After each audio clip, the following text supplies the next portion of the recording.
당신, 왜 내 돈으로 장모님한테 마음대로 물건을 사줘? 무슨 소리야? 내 돈으로 산 거야. 당신 돈 한 푼도 안 썼으니까 걱정하지 마. 당신 돈이라고? 지금 일도 안 하면서 무슨 돈이 있다고?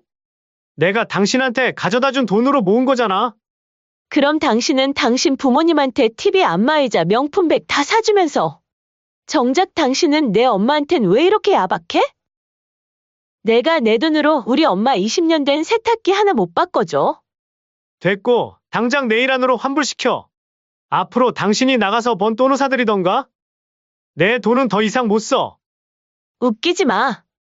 집안일, 육아 전부 나 혼자 하면서 당신은 손가락 하나 까딱 안 하잖아.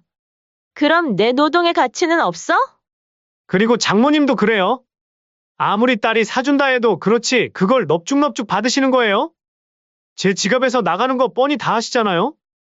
윤서방, 말이 조금 지나친 것 같구나. 내가 평소에 너네들한테 뭐 하나 사달라 한 적 한 번이라도 있니? 은영이도 그냥 좋은 마음에 해준 건데 좋게 좋게 넘어가면 되지.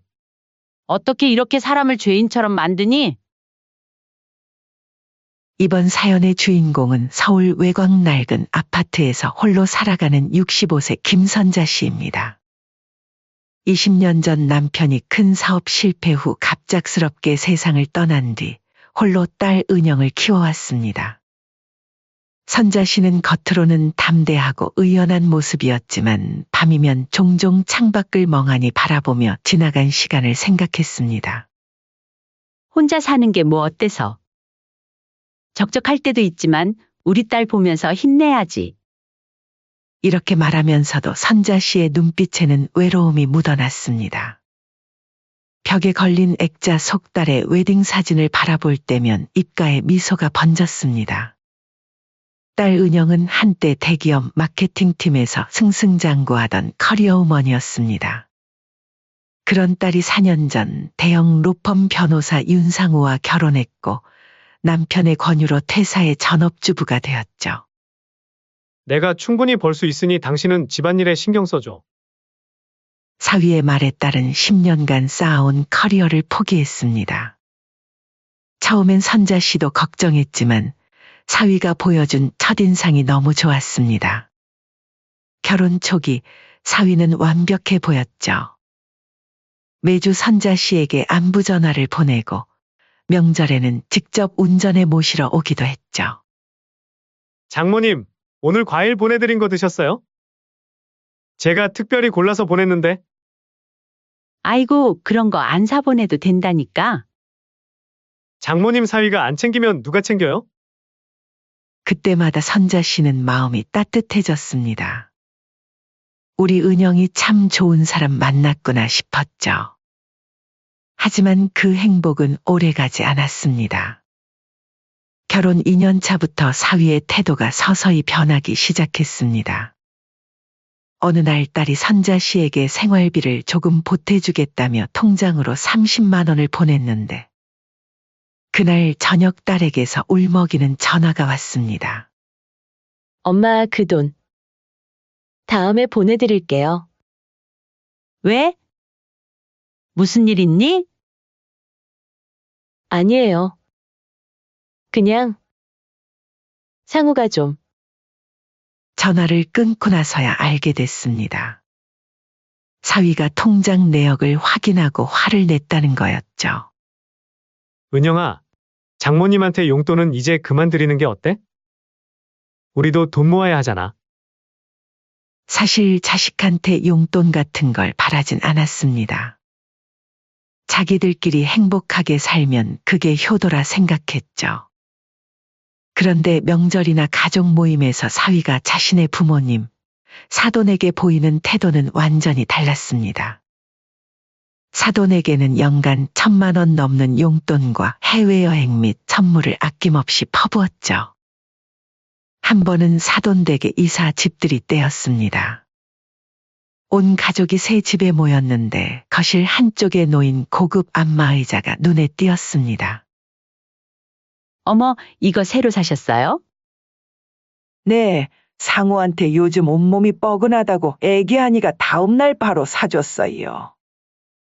얼마나 좋은지 몰라요. 사돈도 한번 여기 앉아서 안마 받아보세요. 안사돈의 말에 딸의 표정이 굳어졌습니다.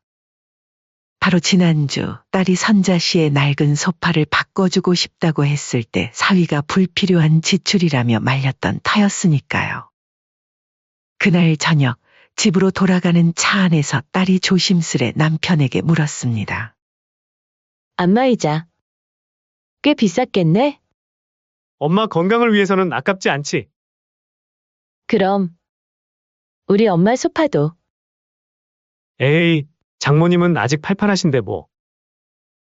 그리고 우리 형편도 있고. 선자 씨는 이 대화를 딸에게 나중에 전해 들었습니다. 가슴이 아팠지만 딸에게는 웃으며 말했죠. 괜찮다. 내 팔자에 무슨. 가끔 딸이 몰래 작은 선물이나 용돈을 가져올 때면 선자 씨는 더 마음이 아팠습니다. 딸이 남편에게 거짓말을 해야 했으니까요. 엄마, 이거 별거 아니에요. 내 용돈으로 산 거니까 걱정 마세요. 그렇게 3년이 흘렀습니다. 딸의 얼굴에서는 점점 활기가 사라져갔습니다. 한때 당당하던 커리어우먼의 모습은 온데간데 없고 남편의 눈치를 살피는 조심스러운 주부가 되어 있었죠. 선자 씨는 그런 딸을 볼 때마다 가슴이 찢어지는 것 같았습니다. 그러던 어느 겨울날 딸이 주말을 맞아 선자 씨의 집에 들렀습니다. 선자 씨가 20년 된 세탁기로 빨래를 하는데 심상치 않은 소음이 거실까지 울려 퍼졌습니다. 엄마, 이 소리 뭐예요? 세탁기 소리가 왜 이렇게 커요? 아, 요즘 좀 시끄럽더라고. 오래 써서 그런가 봐. 딸이 세탁실로 가서 세탁기를 살펴보니 기계가 심하게 떨리고 있었고 소음은 점점 더 커지고 있었습니다. 엄마, 이거 너무 오래 쓰셨어요. 벌써 20년이나 됐잖아요. 이제 바꿔드릴게요. 아이고, 아직 쓸만해. 소리만 좀 날 뿐이지 빨래는 잘 되는데 뭐. 안 돼요. 곧 완전히 고장 날 수도 있어요. 제가 새 세탁기 사드릴게요. 돈 많이 드는데? 됐다, 그냥 둬라. 걱정 마세요. 20년 쓰면 바꿀 때 됐어요. 딸은 고민 끝에 자신의 적금을 깨서 새 세탁기를 주문했습니다. 온라인으로 몇 군데를 둘러보더니 너무 비싸지 않으면서도 성능 좋은 중저가형 모델로 골랐습니다. 이 정도면 괜찮겠지? 배송 예정일을 확인하고 선자 씨에게 전화했습니다. 엄마, 세탁기 구매했어요. 내일쯤 배송된대요. 아이고, 그렇게 빨리? 네, 마침 재고가 있대요. 내일 저녁에 저랑 상우랑 같이 저녁 먹으러 갈게요. 다음 날 저녁 딸과 사위가 함께 선자 씨의 집을 방문했습니다.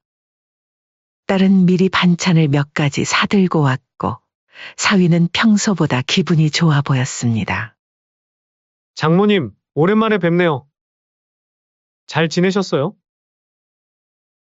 그럼 잘 지냈지? 너희들은 어떻게 지냈니? 네, 다 잘 지내고 있어요. 선자 씨가 저녁 식사를 준비하는 동안 세 사람은 거실에 앉아 이런저런 얘기를 나누고 있었습니다. 갑자기 현관 초인종이 울렸습니다. 세탁기 배송 왔습니다. 딸이 얼른 일어났습니다. 아, 제가 나가볼게요. 사위는 의아한 표정으로 물었습니다. 장모님, 세탁기 새로 사셨나 봐요? 그거 엄마 세탁기가 너무 오래돼서 내가 하나 사드렸어. 배송원들이 커다란 박스를 들고 들어오는 모습을 본 사위의 얼굴이 서서히 굳어갔습니다. 이거 얼마짜리야? 그냥 중저가 모델이야. 내 돈으로 사드렸어. 너무 오래돼서. 당신 내 허락도 없이 이런 걸 싸? 거실에 무거운 침묵이 내려앉았습니다. 배송원들이 새 세탁기를 들고 오는 동안 선자 씨는 불편한 공기를 감지하고 부엌으로 향했습니다. 차라도 한 잔 먹거라. 선자 씨가 차를 내오자 사위는 잠시 말을 멈췄습니다. 하지만 차를 마시자마자 다시 입을 열었습니다. 이거 다 내가 번 돈으로 산 거 아니야? 당신, 왜 내 돈으로 장모님한테 마음대로 물건을 사줘? 딸의 손이 떨렸습니다. 찻잔을 내려놓으며 조용히 대답했습니다. 무슨 소리야? 내 적금으로 산 거야. 당신 돈 한 푼도 안 썼으니까 걱정하지 마. 사위는 비웃음을 지었습니다. 당신 돈이라고? 지금 일도 안 하면서 무슨 돈이 있다고? 내가 당신한테 가져다 준 돈으로 모은 거잖아. 선자 씨는 부엌에서 이 말을 듣고 잠시 그릇을 떨어뜨릴 뻔했습니다. 그릇 소리에 거실에 두 사람이 잠시 침묵했고 선자 씨는 가슴이 철렁 내려앉는 것을 느꼈습니다. 우리 딸이 저런 말을 듣고 사는 거였구나. 딸은 억눌러온 감정이 폭발했습니다. 그럼 당신은 당신 부모님한테 TV 안마의자 명품백 다 사주면서 우리 엄마 세탁기 하나 못 바꿔줘? 결혼 전에는 안 그랬잖아. 사위의 눈이 차갑게 빛났습니다. 그때는 당신이 돈 벌 때고 지금은 내가 양쪽 다 책임져야 할 때야. 네가 벌어서 사주든가. 내가 놀았어? 집안일 다 하잖아. 당신 옷 다림질 식사 준비집 청소. 그리고 막말로 당신이 일 그만두라고 해서 그만둔 거잖아. 나는 시어머니한테 며느리 역할은 죽어라 하는데 정작 당신은 내 엄마한텐 왜 이렇게 야박해? 됐고, 당장 내일 안으로 환불시켜. 기사님 이거 환불할 거니까 설치하지 마세요. 나도 자식인데 내가 사드리는 게 뭐가 잘못이야? 그럼 앞으로 당신이 나가서 번 돈을 사드리던가? 내 돈은 더 이상 못 써. 웃기지 마. 집안일, 육아 전부 나 혼자 하면서 당신은 손가락 하나 까딱 안 하잖아? 그럼 내 노동의 가치는 없어? 얘들아, 그만해라. 그냥 내가 환불할게. 내가 괜한 걸 받아서. 장모님도 그래요? 아무리 딸이 사준다 해도 그렇지 그걸 넙죽넙죽 받으시는 거예요? 사위 지갑에서 나가는 거 뻔히 다 아시잖아요? 윤서방, 말이 조금 지나친 것 같구나. 내가 평소에 너네들한테 뭐 하나 사달라 한 적 한 번이라도 있니? 은영이도 그냥 좋은 마음에 해준 건데 좋게 좋게 넘어가면 되지 어떻게 이렇게 사람을 죄인처럼 만드니? 나도 이렇게 불편하게 받고 싶지 않구나. 내일 내가 가서 환불할 테니 이쯤 하고 그만 싸우거라. 사위는 대답 대신 자리에서 벌떡 일어나 문을 쾅 닫고 나가버렸습니다. 저 싸가지. 딸은 붉어진 눈으로 어머니에게 미안하다는 말을 남기고 뒤따라 나갔습니다. 집에 홀로 남은 선자 씨는 새 세탁기를 바라보며 눈물을 삼켰습니다. 세탁기 옆에 남겨진 박스와 포장지를 치우면서 마음이 무거웠습니다. 딸이 좋은 마음으로 사준 선물이 이런 다툼의 원인이 될 줄은 몰랐습니다. 여보, 우리 딸이 행복하게 잘 사는 줄 알았는데. 선자 씨는 남편의 사진을 꺼내 한참을 바라보았습니다. 눈가에 맺힌 눈물을 손등으로 닦아내며 한숨을 내쉬었습니다. 그날 밤 선자 씨는 딸에게 문자를 보냈습니다. 은영아, 너무 걱정하지 마. 엄마는 괜찮아. 세탁기 고마워. 엄마 죄송해요. 제가 애기 잘 해볼게요. 세탁기 사건 다음 날 아침부터 머릿속이 복잡했습니다. 새로운 세탁기가 문제의 원인이 되었으니 사위 말대로 차라리 환불하는 게 낫겠다 싶었죠. 이런 물건 때문에 우리 딸 부부 사이가 틀어지면 어쩌나. 선자 씨는 세탁기 구매 영수증을 찾아 가방에 넣고 전자제품 매장으로 향했습니다. 버스에서 내려 길을 걷던 중 익숙한 차량이 눈에 띄었습니다. 검은색 BMW 번호판을 보니 분명 사위의 차였습니다. 이 동네에서 무슨 일로? 선자 씨는 잠시 걸음을 멈추고 차를 바라보았습니다. 평일 오전인데 사위가 이 동네에 있다는 것이 의아했습니다. 혹시 딸과 함께 있는 걸까? 아니면 자신을 찾아오는 길인가? 궁금증이 생겼습니다. 차는 주택가를 지나 모텔 밀집 지역으로 들어갔습니다. 선자 씨는 내키는 대로 차를 따라갔습니다. 평소 같았으면 남의 일에 이렇게 관심을 두지 않았을 텐데 이상하게 발걸음이 저절로 움직였습니다. 차는 로즈 모텔 앞에 멈춰 섰습니다. 평일에 일하는 사위가 평일 오전에 모텔에. 선자 씨는 근처 카페에 들어가 창가에 앉았습니다. 커피를 주문하고 창밖을 내다보니 사위가 차에서 내리는 모습이 보였습니다. 그가 주변을 살피는 모습이 선자 씨의 눈에 들어왔습니다. 마치 누가 자신을 지켜보고 있는지 확인하는 듯한 모습이었죠. 잠시 후 화려한 원피스를 입은 20대 후반으로 보이는 여성이 나타났습니다. 그 여성은 사위에게 다가가 환하게 웃으며 포옹했습니다. 둘은 팔짱을 끼고 그대로 모텔로 들어갔죠. 선자 씨의 손이 떨렸습니다. 커피잔을 내려놓으며 깊은 한숨을 내쉬었습니다.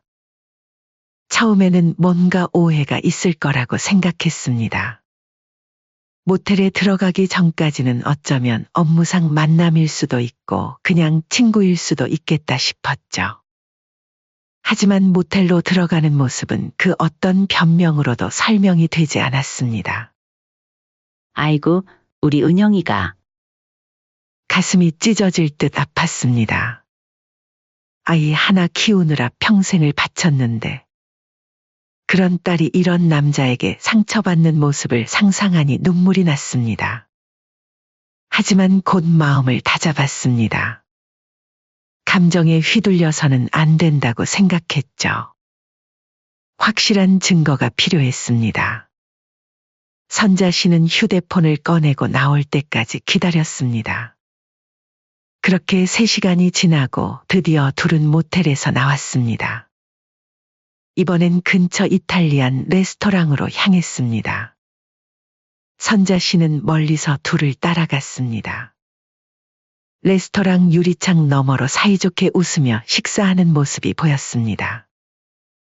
선자 씨는 그 모습을 사진으로 찍었습니다.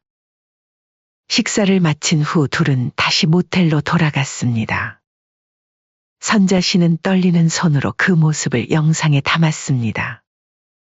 증거를 확보한 후 그녀는 무거운 발걸음으로 집으로 돌아왔습니다. 집에 도착한 선자 씨는 소파에 털썩 주저앉았습니다. 핸드폰을 내려다보니 찍은 사진과 영상이 고스란히 담겨 있었습니다. 이런 남자와 단 하루도 더 살게 할 수 없어. 그렇게 곧바로 선자 씨는 딸에게 전화를 걸었습니다. 은영아, 뭐 하고 있니? 지금 빨래 널고 있었는데 무슨 일 있어요? 시간 되면 지금 우리 집에 좀 들러줄래? 특별한 일은 아니고 그냥 엄마가 너 보고 싶어서. 알았어요. 조금 있다가 바로 갈게요. 전화를 끊고 난 선자 씨는 마음을 단단히 먹었습니다. 딸에게 보여줄 증거는 이미 확보했습니다. 이제 남은 건 딸의 반응뿐이었습니다. 선자 씨는 거실을 정리하고 딸이 좋아하는 과일을 깎아두고 심호흡을 여러 번 했습니다. 우리 딸 너무 상처받지 않게 해주세요. 곧이어 현관 초인종이 울렸습니다. 딸이 도착한 것입니다. 선자 씨는 심장이 쿵쾅거리는 것을 느끼며 문을 열었습니다.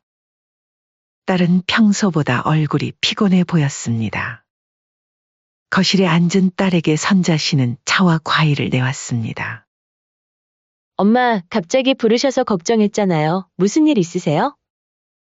어제 일 때문에 그러시는 거죠? 은영아, 보여줄 게 있어. 선자 씨는 떨리는 손으로 핸드폰을 꺼냈습니다. 갤러리를 열고 딸에게 핸드폰을 건네며 말했습니다. 미안하다, 은영아.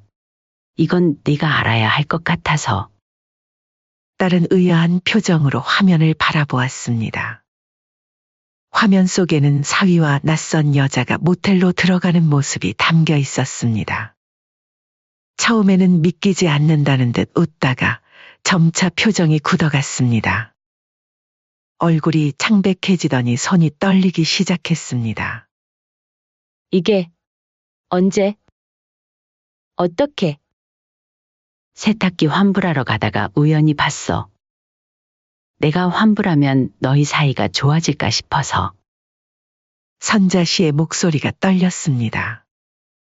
딸의 눈에서 눈물이 흘러내렸습니다. 처음에는 충격으로 말을 잇지 못하다가 이내 분노가 치밀어 오르는 듯 했습니다. 딸은 손을 떨며 자신의 핸드폰을 꺼내 남편에게 전화를 걸었습니다. 당장 우리 엄마 집으로 와. 지금 당장? 무슨 일이야? 나 회의 중인데. 회의 중이라고? 당신 출근 안 한 거 다 알고 있으니까 지금 당장 오라고. 딸은 더 이상 말을 잇지 못하고 전화를 끊었습니다. 그리고는 소파에 기대어 한참을 울었습니다. 선자 씨는 딸의 옆에 앉아 어깨를 감싸 안았습니다. 미안해, 은영아. 내가 이런 얘기 하고 싶지 않았는데. 괜찮아요, 엄마. 오히려 알려주셔서 고마워요.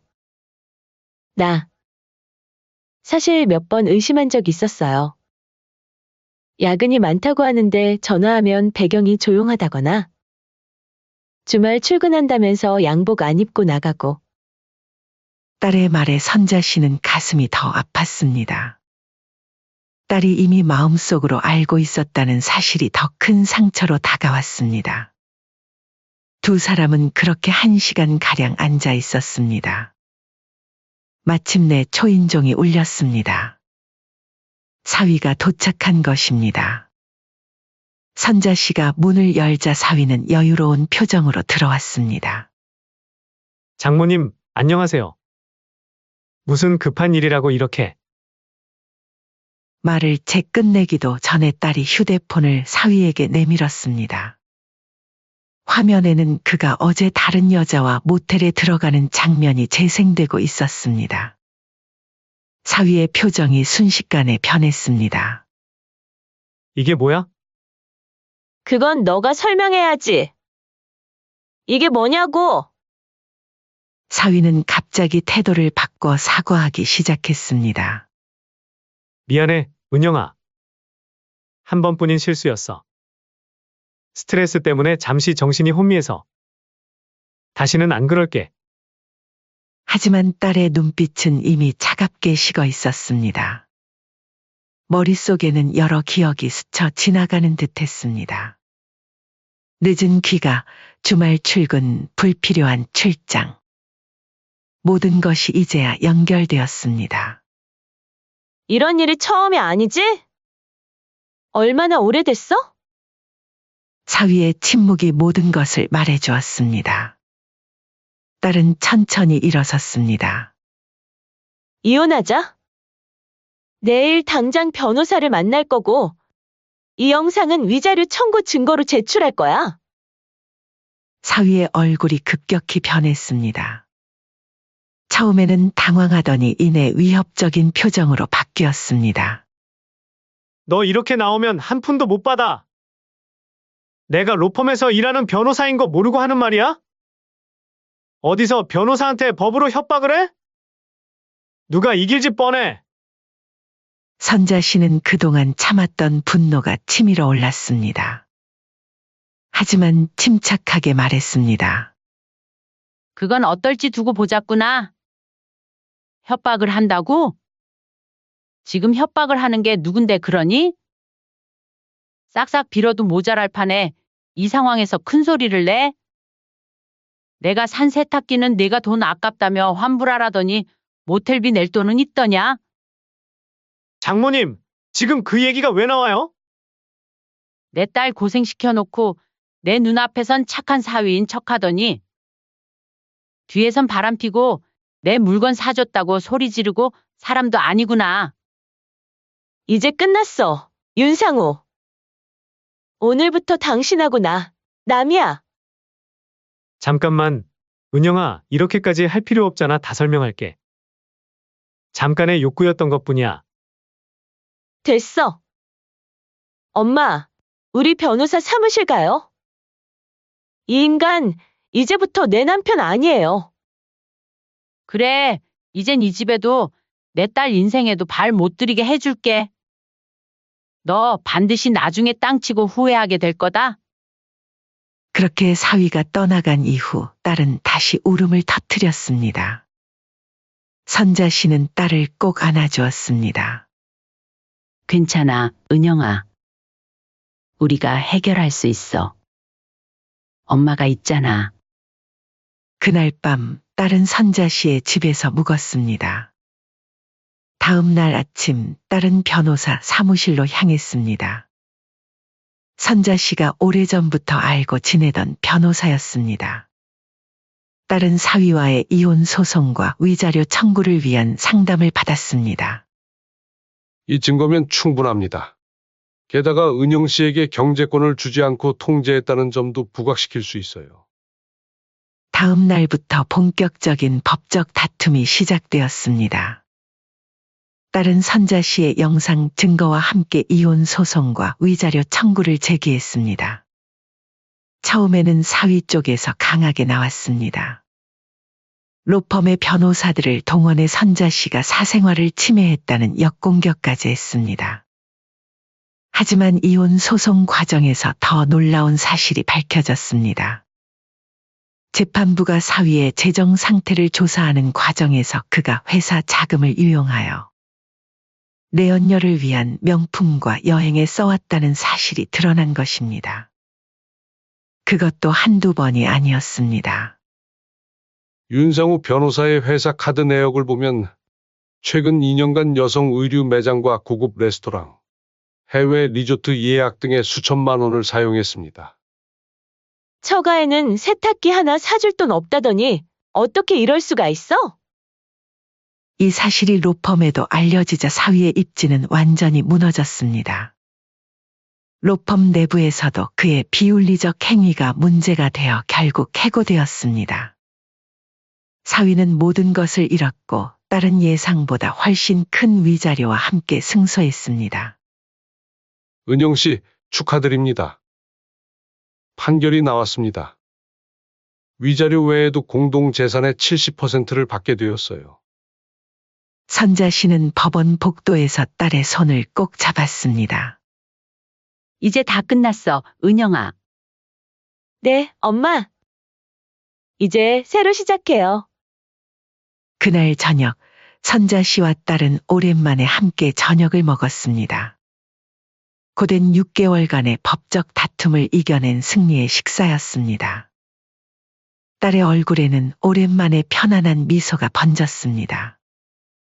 엄마, 그동안 정말 고마웠어요. 엄마가 그날 그 영상을 보여주지 않았다면 저는 아직도 모르고 살았을 거예요. 네가 행복하면 엄마도 행복한 거야. 이제 우리 새 출발하자. 선자 씨는 딸을 바라보며 옅은 미소를 지었습니다. 긴 터널을 지나온 것 같았지만 이제 앞에는 밝은 빛이 보이는 듯했습니다. 엄마, 이제 우리 같이 살아요. 선자 씨는 놀란 눈으로 딸을 바라보았습니다. 같이 살자고? 엄마는 괜찮지만 너는 아직 젊은데. 딸은 미소 지으며 말했습니다. 제가 결혼하고 엄마 많이 외로우셨죠? 그리고 이혼 과정에서 엄마가 없었다면 저는 정말 무너졌을 거예요. 이제는 제가 엄마 곁에 있고 싶어요. 선자 씨의 낡은 아파트를 팔고 딸의 아파트도 처분한 두 사람은 도심 근처의 작은 아파트로 이사했습니다. 아파트에서 멀지 않은 곳에 적당한 상가도 하나 눈여겨보고 있었습니다. 이사를 마친 날 저녁, 테이블에 앉아 치킨을 먹으며 두 사람은 미래에 대해 이야기했습니다. 은영아, 이제 너는 어떻게 할 생각이니? 다시 취업할 거야? 사실 다른 계획이 있어요. 엄마, 우리 같이 뭔가 해볼까요? 같이? 내가 뭘 할 수 있겠니?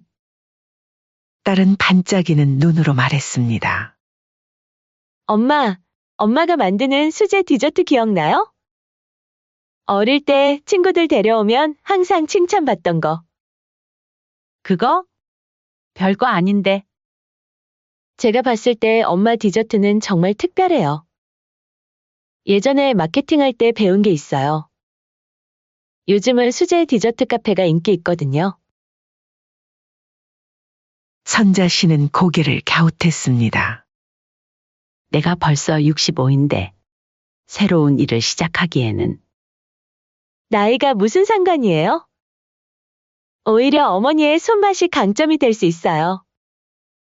제가 마케팅하고 SNS 관리하면 되잖아요. 그렇게 작은 카페가 탄생했습니다. 선자 씨는 어릴 적부터 즐겨 만들던 수제 디저트를 담당했고, 딸은 과거 마케팅 경험을 살려 SNS 운영과 고객 관리를 맡았습니다. 오픈 첫날 긴장한 선자 씨는 아침부터 분주하게 준비했습니다. 은영아, 사람들이 별로 안 오면 어쩌지? 걱정 마세요. 제가 지난 한 달 동안 SNS에 홍보 많이 했어요. 사람들 관심 많아요. 딸의 말대로 오픈 시간이 되자 카페 앞에는 작은 줄이 생겼습니다. 선자 씨의 디저트를 맛본 손님들은 하나같이 감탄했습니다. 어머, 이거 정말 맛있네요. 어디서 배우셨어요? 특별히 배운 건 아니고 오래전부터 집에서 만들던 거예요. 역시 어머니의 손맛이 다르네요. 요즘 카페는 너무 기계적인데 이런 정성이 느껴지는 곳이 드물어요. 한 달이 지나고 두 달이 지나면서 동네에서 입소문이 나기 시작했습니다. 특히 선자 씨의 메인 메뉴인 추억의 약과 푸딩은 SNS에서 큰 화제가 되었죠. 전통 디저트와 서양 디저트를 결합한 독특한 맛이 사람들의 호기심을 자극했습니다. 6개월이 지난 어느 날, 지역 잡지 기자가 취재를 왔습니다. 어떻게 이런 독특한 메뉴를 생각하셨나요? 사실 제 남편이 생전에 좋아하던 조합이에요. 약과를 커피에 살짝 적셔 먹곤 했거든요. 그 기억을 되살려 만든 거죠. 기사가 나간 후 가게는 서울의 숨은 맛집으로 소개되었습니다. 주말이면 줄을 서서 기다리는 손님들로 북적였습니다. 1년이 지난 어느 날 딸은 선자 씨와 함께 카페 테라스에 앉아 차를 마시며 말했습니다. 엄마, 난 오히려 지금이 더 행복해요. 내가 좋아하는 일을 하면서 가장 소중한 사람과 함께 있으니까요. 선자 씨는 카페 한쪽에서 단골 손님들과 이야기를 나누며 웃음 지었습니다. 그녀의 얼굴에서는 지난 세월의 그림자가 사라지고 새로운 기쁨이 피어오르는 듯했습니다. 카페 창문에 비친 두 여자의 모습이 저녁 노을에 물들었습니다. 세상의 아픔을 견디고 다시 시작한 두 모녀의 인생은 이제 시작이었습니다. 다음 주 딸은 새로운 제안을 했습니다. 엄마, 우리 매장 하나 더 내볼까요? 요청이 많아서요. 벌써? 내가 나이가 있어서 체력이. 걱정 마세요. 제가 직원 뽑아서 교육시킬게요. 엄마는 레시피만 알려주시면 돼요. 선자 씨는 잠시 생각에 잠겼다가 웃으며 대답했습니다. 그래, 한번 해보자. 인생은 도전인 것 같아? 아침 일찍 카페 문을 열면서 선자 씨는 생각했습니다. 20년 전 남편이 세상을 떠난 후 자신의 인생은 끝났다고 생각했었습니다. 하지만 지금 65세의 새로운 시작을 맞이하고 있었습니다. 예상치 못한 아픔이 있었지만 그 아픔이 오히려 새로운 길을 열어준 셈이었습니다. 두 모녀의 새로운 봄은 이제 시작되고 있었습니다.